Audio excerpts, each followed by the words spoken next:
İnsanlık günümüzde Orta Çağ'dan daha fazla boş inançlar, saçmalıklar dönemini yaşamakta olup bu sürekli manipüle edilmektedir.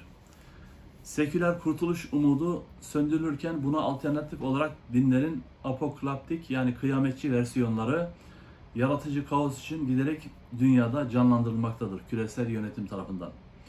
Küresel finans sistemi Osmanlı'yı 1834-1914 ve Cumhuriyeti de 1946-2010 yılları arasında düşük kur, yüksek faiz lobisiyle kontrol altında tuttu. İnsanların algılama eşiğinin yapısı manipülasyonlara çok açıktır. Problem yaratırlar, komple teorisine dönüştürürler ve sonra da kimin aklına gelirdi ki dedirtirler. 1978 yılında Washington mutabakatıyla tüm dünyada neoliberal taktik sonrası 30 yıl geçip de 2008'de Lehman Brothers'ın iflasıyla büyük bir kriz patlak verince 15 milyon Amerikalı işten çıkartıldı ve evlerini, işlerini kaybettiler. Dünya 10 bankanın esiri, süper zenginleri kollayan ve kimsenin yıkamayacağı hükümetleri parmağında oynatan bir düzene kurmuşlar. En büyük 100 Amerikan şirketinin 83'ü offshore vergi cennetlerinden para istifliyor ve hiçbir vergi ödemiyor. Küresel oyun pazarında Amerika tek başına %50'lik bir paya sahip olup Avrupa Birliği sadece %15'lerde kalmaktadır. 3 Mart 2011'de medya kuruluşlarının ülkemizde de yabancı sermaye oranı %25'te %50'lere çıkartıldı ve buradaki medyanın büyük bölümünde küresel medya ele geçirdi. Bilinçaltımız bir saniyede 400 bin bit bilgiyi fark ederek her şeyi görür, bilir, kaydeder. Bilinçli zihnimiz ise bir saniyede 2000 bit bilgiyi ancak fark edebilir.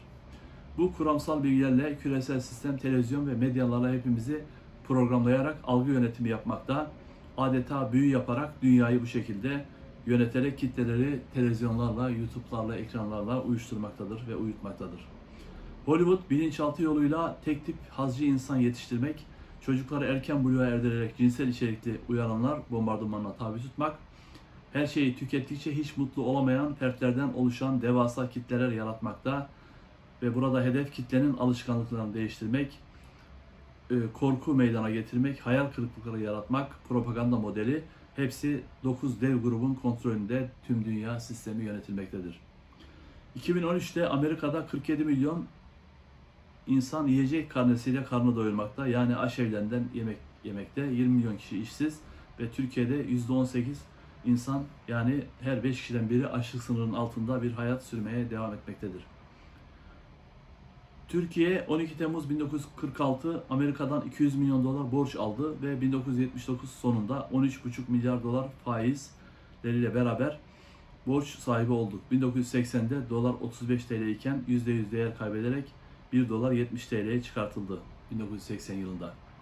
Yeni dünya düzeni, din, siyaset felsefesi ve ekonomi temelinde yürütülen Amerika merkezli çok uluslu şirketlerden, elitlerden oluşan 1815 Waterloo'dan 2008 küresel krizine kadar dünyanın gücünü elinde bulunduran birkaç yüz kişiden oluşan bir projedir.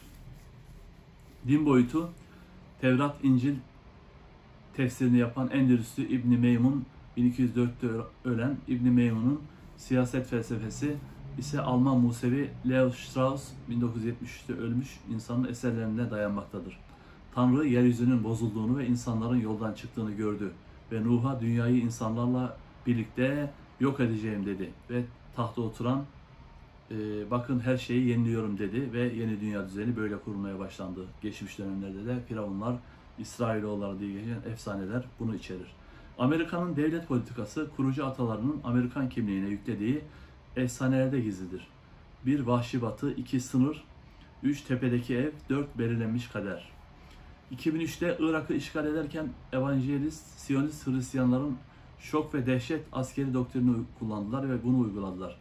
Eylül 2008'de Amerika'nın en büyük bankası Citigroup 2 ayda batırıldı. Diğer oyuncularla beraber 780 milyar dolar mevduat, 352 bin çalışan, 106 ülkede hisse 55 dolardan 4 dolara çakıldı. %90 düştü.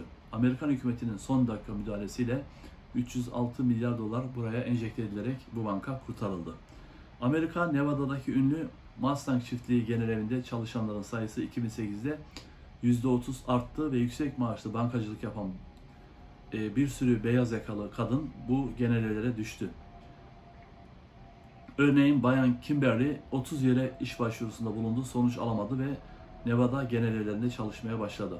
2008 krizinden sonra Amerika'da. Krizde 15 milyon Amerikalı işsiz kaldı, evini kaybetti. Amerikalıların %54'ü Tanrı'ya ve fantastik akıl dışı UFO şeylere, hayaletlere inandığını ifade ediyor ve onların akıllı tasarım dediği bir düşünceye inanıyorlar. Rus Profesör Panar'ın ekonomik krizin Amerika'yı böleceğini, zengin fakir eyaletler arasındaki uçurumun arttığını ve bağımsızlık talepleriyle Amerika'nın bölüneceğini ifade söylüyor.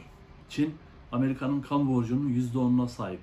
George Orwell 1950'de ölürken medyayı kontrol eden beyinleri de kontrol eder demişti. Time Warner, Walt Disney, News Corporation, Murdoch'un firmaları ve Bertelsmann gibi kuruluşlar medya yoluyla tüm insanlığı kontrol etmektedir. Oligarşik federasyon hanedanlarıyla 1904'te yarı gizli bir cemiyet oldu. 1954'te Hollanda Bilderberg Oteli'nde ilk toplantısını basına kapalı olarak yaptı. Alev Alatlı Kabus kitabında insanoğlunun inanmayacağı hiçbir yalan olmadığını ve dünyanın bir çeşit tarikat düzenlemesine gittiğini yazmıştı. Texas Waco'da Carmel Dağı'ndaki Kores David tarikatı üyesi dışarıdan zihin kontrolüyle 81 kişiyi kendini yaktı. İnsanlar böyle boş şeylere kolayca inanabilmektedirler. Dünyanın en büyük borsa döviz spekülatörü Macar Yahudisi George Soros, Açık Toplum Enstitüsü gibi STK'larıyla, Türkiye'de de yerli işbirlikleriyle demokrasi, özgürlük çığırtkanlıklarıyla yeni dünya düzeni tarikatına hizmet etmektedir. Amerikan Kongresi'nin yarıdan çoğu İsrail lobisinin desteğiyle seçilmiştir. Devletlerin aşırı borçlandırmasıyla küresel çeteye bağımlı hale, siyasi ekonomik dayatmalara açık hale getirilerek egemenlik sahasına müdahale, tehdit yıldırma ve silahsız istila yöntemleriyle tüm dünya işgal edilmiştir. 1994'te GDO'lu gıdalar çıkmıştır. Genetiğiyle oynamış biyoteknolojik ilerlemeler onlar için yeni dünya düzeni tarikatı için insanın kurtarıcısına, yeryüzüne dönüş, zamanın sonu, Tanrı'nın imparatorluğu ve geride kalanlar gibi metaforlar içermektedir. Amerika'da 70 milyon satanist, evangelist kitap serisi Left Behind, geride kalanlar dünya barışını, İsrail'i bir teknoloji uzmanlığı sağlayacağı konularını işliyor sürekli ve insanları bu şekilde algı yönetimiyle ikna ediyor. Bu Siyonist Hristiyanlar Anadolu dahil Kudüs merkezli hinterlandı, Tanrı'nın yürüdüğü kutsal topraklar, where God has walked olarak görüyorlar. Milattan önce 1649'da son yörünge geçişini yapan ve Babillerin Marduk dediği dev gök cismi küresel iklim değişikliğine neden olmuştu. Tek merkezden dünyanın kontrolü Amerika, Alaska, Gakona bölgesinde harp, yüksek frekanslı ışın silahı, dünya çapında zihin kontrol aleti, iklim değiştirme ve her şeye, her güce sahip müthiş bir teknoloji içermektedir. Birçok insan buna komplo teorisi gözüyle bakmaktadır. Lehman Brothers adlı bankanın batmasına göz yumuldu, batırıldı çünkü portföyünde 550 milyar Arap parası vardı ve Arapların 550 milyar dolar parasını Amerikalılar burada çarptı. Bu rakam Türkiye Cumhuriyeti'nin %70'ine karşılık gelen büyük bir rakamdır.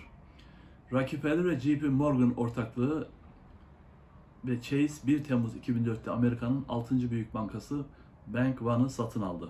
5. büyük banka Bear Stearns'ı 2008 krizinde sadece 236 milyon dolara kaldırdı ve 60 milyar dolarlık Washington mutabakatı ile bunu yuttu. JP Morgan 1959'da kendisinden 4 kat büyük Garanti Trust'la birleşti ve 30 yıl sonra 1980'de JP Morgan adıyla küresel finansın ana aktörlerinden biri haline geldi. Yahudi Wilson 1913'te Merkez Bankası'nı özelleştirdi ve Wilson prensipleri adı verilen Amerika Başkanı olarak prensipleri yayınladı. Küresel finans oligarşisi Amerika'yı teslim aldı. 1925'te 300 milyar dolar, 1935'te 500 milyar dolar, 1946'da 1 trilyon dolar ve bugün 15 trilyon dolara yöneten devasa bir güç haline geldi. 2004'te Boston Üniversitesi profesörü Kotlikov, Amerika'nın karşılığı olmayan borç yükümlülüğünün 72 trilyon dolar ve bu borcu kesinlikle ödeyemez bir hale geldiğini ifade etti. Sayıştay Başkanı Volcker, durumun vehametini Amerika bu gidişle Roma İmparatoru gibi çökebilir demişti. Rockefeller'ın damadı Brzezinski, Haziran 2005'te nefsine düşkün, kendi zevkine, hedonizmine yaşayan bir toplum dünyada ahlaki motif sunamaz ve batar demişti. Amerika'da her yıl 30 bin kişi silahla öldürüyor ya da intihar ediyor. 65 bin kişi yaralanıyor ve dakikada 4 tecavüz gerçekleşiyor. 40 milyon Amerikalının sağlık sigortası yok. Aşevlerine yemek yiyorlar. Yılda 500 milyar dolar borç faizi ödüyor Amerika bu küresel pagan acımasız bankerlere. 2001'de Texas merkezli enerji şirketi Halliburton ve Enron iflas ettiler. 7 trilyon dolar birden kayboldu. Hristiyanlıkta ölümcül günah olarak adlandırılan avarice, açgözlük, envy, kıskançlık, glutenity, oburluk, lust, şehvet, pride, gurur ve sloth, tembelliktir. Bütün bunlar bütün filmlerde işlenirler. Ezoterik inançlarla tek dünya devleti yakında gerçekte ipi çekilen ve içi boşaltılan ilk ülke Amerika'nın bizzat kendisi olacaktır. Küresel finansın kurumlarını açgözlüğü ve 50 milyon dolarlık